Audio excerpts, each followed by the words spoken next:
നമസ്തേ. നമ്മൾ കുട്ടികൾ പഠിക്കാനിരിക്കുമ്പോൾ എപ്പോഴും പ്രാർത്ഥിക്കുമ്പോൾ ആദ്യമേ ഗണപതി ഭഗവാനെയാണ് പ്രാർത്ഥിക്കുന്നത്. അപ്പോൾ ഞാൻ ഇന്ന് ഗണപതി ഭഗവാന്റെ ഒരു മന്ത്രം ചൊല്ലട്ടെ.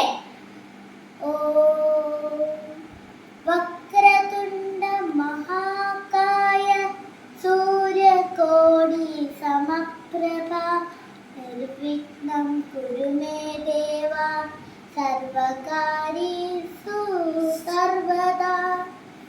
ഈ മന്ത്രത്തിന്റെ അർത്ഥം നാം ചെയ്യാൻ പോകുന്ന കാര്യം തടസ്സങ്ങളൊന്നുമില്ലാതെ വിജയിക്കാൻ വേണ്ടി നമ്മൾ ഗണപതി ഭഗവാനോട് പ്രാർത്ഥിക്കുകയാണ്. അപ്പോൾ നിങ്ങളും ഈ മന്ത്രം ഒന്ന് ട്രൈ ചെയ്യണേ. കോൺഫിഡൻസ് കാണും. നിങ്ങൾ ചെയ്യുന്നതിൽ എല്ലാം നിങ്ങൾക്ക് നല്ലതായിരിക്കും.